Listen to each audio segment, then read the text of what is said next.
तो कहानी की शुरुआत अंटार्कटिका के बर्फीले एरिया से होती है, जहाँ साइंटिस्ट की टीम बर्फ के सैंपल लेने आई थी। इस टीम में जैक, जेसन और फ्रैंक थे। ये लोग सैंपल लेने के लिए बर्फ में ड्रिलिंग करते हैं, जिस दौरान उनके शिविर के नीचे की बर्फ में दरार आ जाती है और बर्फ नीचे धंसने लगती है, जिसमें जेसन गिरने लगता है, पर तभी जैक और फ्रैंक उसे बचा लेते हैं। इसके बाद जैक सैंपल लेने के लिए दरार की दूसरी साइड जाता है और जल्दी से सैंपल लेकर अपनी टीम के पास आने लगता है, लेकिन तभी वो दरार में गिरने लगता है। तब वो अपनी कुल्हाड़ी की मदद से खुद को बचा लेता है। कुछ समय बाद हम जैक को दिल्ली में देखते हैं, जहाँ यूनाइटेड नेशंस की कॉन्फ्रेंस थी। यहाँ जैक ग्लोबल वार्मिंग के बारे में बताते हुए कहता है कि पृथ्वी पर हमेशा के लिए गर्मी खत्म हो जाएगी और सब कुछ बर्फ से जम जाएगा। ये सुनकर पॉलिटिशियन उससे पूछते हैं कि हमारे पास कितना समय बचा है, जिस पर जैक बताता है कि ऐसा होने में कुछ सदियां लग सकती हैं और अगर हमने इसका सोल्यूशन नहीं निकाला तो हमारी आने वाली पीढ़ी इसका अंजाम भुगतेगी। तब यूएस के वाइस प्रेसिडेंट कहते हैं कि इसमें बहुत सारा पैसा खर्च होगा, जिस पर जैक कहता है कि बर्फ की बड़ी बड़ी चोटियां गायब हो रही हैं और हमें उस चोटी के बर्फ का छोटा सा सैंपल मिला है, जिसका साइज एक शहर के बराबर था। अब क्योंकि ग्लोबल वार्मिंग रोकने के लिए बहुत खर्चा होने वाला था, इसलिए कोई भी जैक की बात को सीरियस नहीं लेता है। खैर, इसके बाद जैक टेरी नाम के आदमी से मिलता है, जो कि समुद्र की जानकारी के लिए काम करता है। यहाँ टेरी जैक को बताता है कि वो उसकी ग्लोबल वार्मिंग वाली बातों से सहमत है। कुछ दिनों बाद हम टेरी को स्कॉटलैंड जाते हुए देखते हैं। यहाँ टेरी के मॉनिटरिंग स्टेशन में काम करने वाला एक वर्कर देखता है कि समुद्र का तापमान बहुत घट चुका है, जिस पर दूसरा वर्कर कहता है कि समुद्र की तेज लहरों के कारण अक्सर मशीनों में एरर आ जाता है। अब टेरी भी यहाँ आ चुका था। इसके बाद हम जापान में देखते हैं, जहाँ अचानक से बड़े बड़े ओलों की बारिश होने लगती है, जिससे कई गाड़ियाँ और बिल्डिंग्स तबाह हो जाती हैं और कुछ लोग मारे जाते हैं। यहाँ तक कि अमेरिका में भी एक पावरफुल तूफान आ जाता है, जिसमें सैकड़ों लोगों की जान चली जाती है। दूसरी ओर एस्ट्रोनॉट स्पेस स्टेशन से पृथ्वी पर आ रहे तूफानों को देखकर चौंक जाते हैं। इस बीच जैक का बेटा सैम अपने दोस्त ब्रायन और अपनी क्रश लॉरा के साथ न्यूयॉर्क जाता है। तब तूफान के कारण उनकी फ्लाइट हिलने लगती है और पूरी फ्लाइट में उथल पुथल हो जाती है। कुछ ही देर में तूफान चला जाता है और सब कुछ ठीक हो जाता है। इसके बाद वो तीनों न्यूयॉर्क पहुंचकर देखते हैं कि आसमान में पक्षियों का एक बड़ा झुंड शहर छोड़कर जा रहा है। पक्षियों को देखकर लग रहा था कि यहाँ कुछ अनहोनी होने वाली है। दूसरी तरफ खेतों और चिड़ियाघरों के जानवर भी ऐसा बिहेव कर रहे थे जैसे वो किसी चीज से डर रहे हों। अब सैम और उसके दोस्त कंपटीशन में जाते हैं और वहाँ काफी अच्छा प्रेजेंटेशन करते हैं। इसी दौरान सैम देखता है कि दूसरे स्कूल का लड़का जेडी लॉरा के साथ फ्लर्ट कर रहा है, जिससे सैम को बुरा लगता है। इधर मॉनिटरिंग स्टेशन में टेरी देखता है कि समुद्र के तापमान में भारी गिरावट हो रही है। तब उसका वर्कर उसे बताता है कि मैंने एक दिन पहले भी तापमान को घटते हुए देखा था। अब वो सभी रिपोर्ट चेक करते हैं, जिससे उन्हें पता चलता है कि उनकी मशीनों में कोई खराबी नहीं है, बल्कि तापमान सच में घट रहा है। इसलिए टेरी जैक को फोन करके उसे बताता है कि तुम्हारी थ्योरी सच थी और बर्फीला तूफान बहुत तेजी से आगे बढ़ रहा है। जिस पर जैक कहता है कि अभी उस तूफान को आने में कम से कम 1 सदी का समय लगेगा, लेकिन टेरी का कहना था कि तूफान शुरू हो चुका है और जल्द ही पृथ्वी पर आ जाएगा। इस बीच न्यूज में बताया जाता है कि लॉस एंजलिस में तूफान का बहुत ही बड़ा बवंडर आ सकता है, इसलिए सभी बीचेस को बंद कर दिया गया है। दूसरी तरफ कैलिफोर्निया के मौसम विभाग के टेक्नीशियन को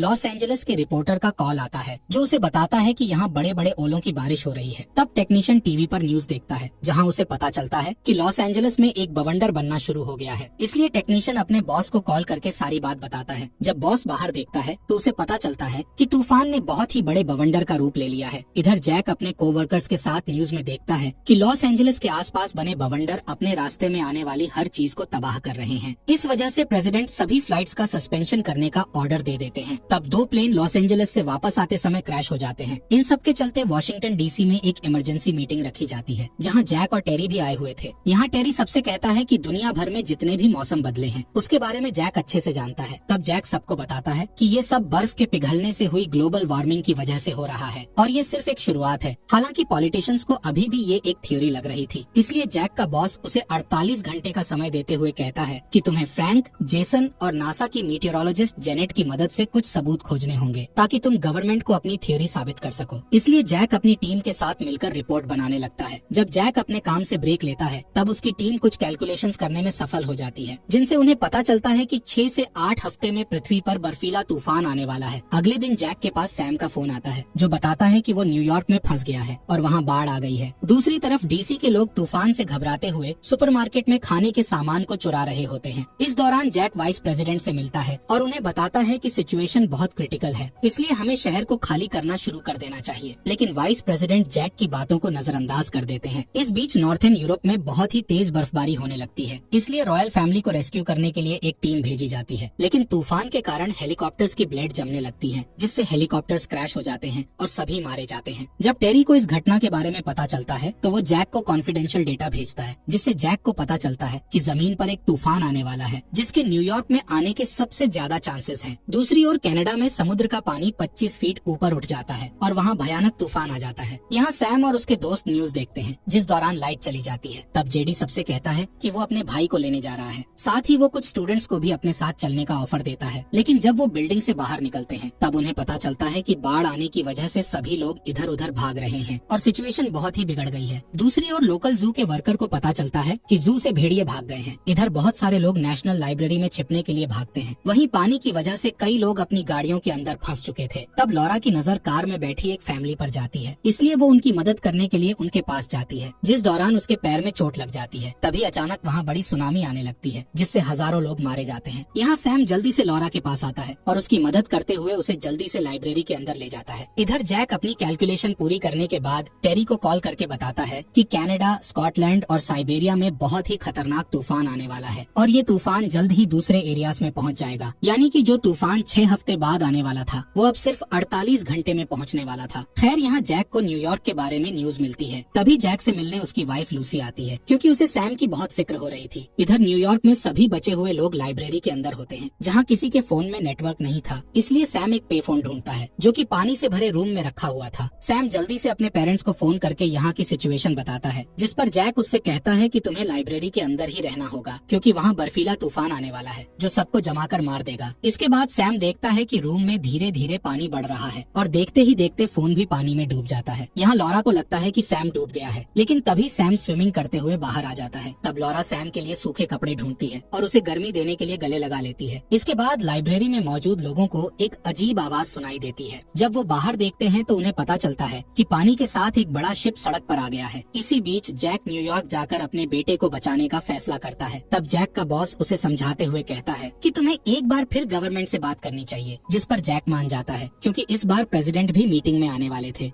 इस मीटिंग में जैक एक इम्प्रेसिव प्रेजेंटेशन देते हुए बताता है कि जितने जल्दी हो सके नॉर्थ के लोगों को साउथ की ओर जाना होगा, लेकिन वाइस प्रेसिडेंट फिर से जैक की बात को डिसअप्रूव कर देते हैं। इस बात पर प्रेसिडेंट की टीम जैक से कहती है कि उन्हें लोगों को बचाने के लिए आसान तरीका बताना होगा, जिस पर जैक अमेरिका का मैप बनाकर एक लाइन मार्क करता है जहाँ से लोगों को अभी भी निकाला जा सकता था, जबकि जो एरियाज दूर थे वहाँ के लोगों को बचाने में बहुत देर हो चुकी थी। इसके बाद जैक वहाँ से चला जाता है। तब वाइस प्रेसिडेंट फिर से जैक के प्लान का विरोध करते हैं, लेकिन प्रेसिडेंट उन्हें नजरअंदाज करते हुए जैक के प्लान को अप्रूव कर देते हैं। दूसरी ओर टेरी के स्टेशन की पावर चली जाती है, इसलिए उसकी टीम ड्रिंक करने का फैसला करती है, क्योंकि वो समझ चुके थे कि अब वो नहीं बच सकते। दूसरी तरफ न्यूयॉर्क में लाइब्रेरी के बाहर खड़ा बेघर आदमी देखता है कि बाढ़ का पानी जम गया है, इसलिए कुछ लोग बर्फ पर चलते हुए यहाँ से साउथ की ओर जा रहे हैं। ये देखकर लाइब्रेरी में मौजूद लोग भी साउथ में जाने का डिसाइड करते हैं, जिस पर सैम उनसे कहता है कि मेरे पिता मौसम विभाग में है और उन्होंने मुझे बाहर निकलने से मना किया था, क्योंकि बाहर बहुत ही खतरनाक बर्फीला तूफान आने वाला है। लेकिन फिर भी कुछ लोग सैम को अनदेखा करते हुए वहाँ से चले जाते हैं। अब लाइब्रेरी में सिर्फ कुछ ही लोग बचे थे। अब क्योंकि ठंड बहुत तेजी से बढ़ रही थी, इसलिए वो बुक्स को जलाकर ठंड से बचने लगते हैं। वहीं लाइब्रेरी छोड़कर गए लोग ठंड के कारण कांप रहे होते हैं, जिनमें से कुछ लोगों की जान भी चली जाती है। इस बीच मेक्सिको अपनी बॉर्डर्स को बंद कर देता है, क्योंकि वो अब और अमेरिकी लोगों को नहीं संभाल सकता था। इस वजह से वहाँ काफी ट्रैफिक जाम हो जाता है, इसलिए लोग इलीगल तरीके से मेक्सिको में जाने लगते हैं। कुछ घंटों बाद वहाँ अमेरिका के प्रेसिडेंट आते हैं और मेक्सिको से डील करते हैं कि अगर मेक्सिको अमेरिकन लोगों को हॉस्पिटल देगा तो अमेरिका मेक्सिको का कर्जा माफ कर देगा। यहाँ लूसी अपने पेशेंट के साथ होती है। तभी उसे पता चलता है कि लोग हॉस्पिटल की सभी एम्बुलेंस लेकर भाग गए हैं। ये सुनकर लूसी बहुत दुखी हो जाती है, क्योंकि उसके पेशेंट को एम्बुलेंस के बिना बाहर नहीं ले जाया जा सकता था। यहाँ लूसी अपनी कोवर्कर से भी यहाँ से चले जाने का कहती है और खुद अपने पेशेंट के साथ रुक जाती है। दूसरी ओर जैक सैम को बचाने जा रहा होता है। तब फ्रैंक और जेसन भी उसकी मदद करने का कहते हैं। इसके बाद वो तीनों न्यूयॉर्क के लिए निकल जाते हैं। तब रास्ते में उनकी गाड़ी रोड ब्लॉक से टकरा जाती है, इसलिए वो तीनों पैदल ही आगे बढ़ने लगते हैं। कुछ घंटों तक चलने के बाद वो ऐसे शहर में पहुंचते हैं जो कि बर्फ से ढक चुका था और वो तीनों एक बिल्डिंग के ऊपर चल रहे थे। तभी उस बिल्डिंग का कांच टूट जाता है और फ्रैंक नीचे गिरने लगता है, जिसके साथ साथ जेसन और जैक भी नीचे गिरने लगते हैं। तब जैक अपनी कुल्हाड़ी को बर्फ में घुसाकर अपने साथियों को बचा लेता है, लेकिन तभी बिल्डिंग का कांच पूरी तरह टूटने लगता है। इसलिए फ्रैंक खाने पीने के सामान से भरे बैग की रस्सी को काट देता है, लेकिन अभी भी उनके वजन से कांच टूट रहा था, इसलिए फ्रैंक अपनी रस्सी भी काट देता है और नीचे गिर जाता है, जिससे उसकी मौत हो जाती है। इसके बाद जैक और जेसन टेंट में रात बिताते हैं। वहीं लूसी व्यक्ति और उसके पेशेंट को लेने के लिए एक एम्बुलेंस आ जाती है। इधर प्रेसिडेंट को भी शहर से बाहर ले जाया जा रहा था। तभी वाइस प्रेसिडेंट को न्यूज मिलती है कि प्रेसिडेंट तूफान में फंस चुके हैं। यहाँ एस्ट्रोनॉट स्पेस स्टेशन से देखते हैं कि एक बहुत ही बड़ा बादल पृथ्वी को ढक रहा है, इसलिए वो स्पेस से जेनेट को कुछ तस्वीरें भेजते हैं। जेनेट उन तस्वीरों को देखकर कहती है कि ये तूफान 1 घंटे में न्यूयॉर्क में पहुंच जाएगा। दूसरी ओर लाइब्रेरी में सैम लॉरा को अपने दिल की बात बता देता है, जिसे सुनकर लॉरा खुश हो जाती है और उसे किस करती है। अगली सुबह सैम और उसके साथियों को पता चलता है कि लॉरा बुखार के कारण बेहोश हो गई है। दरअसल उसके पैर की चोट के कारण उसे इन्फेक्शन हो गया था। खैर, यहाँ एक लेडी बुक पढ़कर लॉरा के लिए एक मेडिसिन बताती है और कहती है कि अगर लॉरा को ट्रीटमेंट नहीं मिला तो वो अपना पैर खो देगी। इसलिए सैम उस मेडिसिन को खोजने के लिए लाइब्रेरी के बाहर खड़े शिप में जाता है, जिसके साथ ब्रायन और जेडी भी जाते हैं। इसी शिप में जू से भागे हुए भेड़िए भी थे, जो कि उन तीनों की खुशबू सूंघ लेते हैं। यहाँ सैम किसी तरह शिप के हॉस्पिटल की विंडो तोड़कर अंदर आता है और अपने दोस्तों के लिए हॉस्पिटल का गेट खोलता है। तब ब्रायन को वो मेडिसिन मिल जाती है, इसलिए वो वापस लाइब्रेरी में जाने लगते हैं। जिस दौरान ब्रायन और जेडी शिप की किचन में खाना ढूंढने का कहते हैं, लेकिन किचन में भेड़ियों को देखकर तीनों भागने लगते हैं। जिस दौरान एक भेड़िया जेडी के पैर में काट लेता है, इसलिए सैम भेड़िए के सिर पर मारकर उसे बचाता है। इसके बाद वो तीनों एक रूम में खुद को बंद कर लेते हैं। यहाँ सैम नोटिस करता है कि तूफान जल्द ही वहाँ आने वाला है, इसलिए सैम और ब्रायन किसी तरह सारा सामान और घायल जेडी को लेकर शिप से बाहर आते हैं। इसी समय उनके आसपास की बिल्डिंग्स जमने लगती हैं, इसलिए ब्रायन और सैम जल्दी से जेडी को उठाकर लाइब्रेरी के अंदर ले आते हैं। यहाँ लाइब्रेरी में वो सभी बुक्स को जलाने लगते हैं ताकि उनका रूम बर्फ से न जमे। इसी बीच जैक और जेसन भी आगे बढ़ रहे होते हैं। तब थकावट के कारण जेसन गिर जाता है, इसलिए जैक उसे खींचते हुए आगे बढ़ता है। कुछ ही समय बाद जैक नोटिस करता है कि तूफान आने वाला है, इसलिए वो बर्फ में खुदाई करके एक वेंट ढूंढता है जो कि किसी बिल्डिंग का था। यहाँ जैक जेसन को उस वेंट के अंदर ले जाता है। कुछ घंटों बाद जैसे ही जेसन को होश आता है, तब जैक उसे आगे बढ़ने का कहता है। इसके बाद जैक और जेसन फिर से सैम की तलाश में निकल जाते हैं। इस रास्ते में उन्हें कई डेड बॉडीज दिखाई देती हैं, जो कि तूफान में मरे लोगों की थी। अब दोनों रात बिताने के लिए फिर से टेंट में रुकते हैं और अगली सुबह होते ही दोनों न्यूयॉर्क में पहुंच जाते हैं। यहाँ वो देखते हैं कि स्टैच्यू ऑफ लिबर्टी पूरी तरह से जमी हुई है और कई सारे शिप्स बर्फ में फंस गए हैं। कुछ ही देर में उनका जीपीएस बताता है कि वो लाइब्रेरी के ऊपर खड़े हैं। तब जैक को लगता है कि सैम बर्फ में दबकर मर गया है, लेकिन फिर भी वो एक विंडो की मदद से लाइब्रेरी में जाते हैं, जहाँ उन्हें एक गेट के नीचे से रोशनी दिखाई देती है। जब वो उस रूम में जाते हैं तो उन्हें वहाँ सैम और उसके साथ एक ग्रुप मिलता है। जैक सैम को जिंदा देखकर उसे गले लगा लेता है। कुछ समय बाद वाइस प्रेसिडेंट को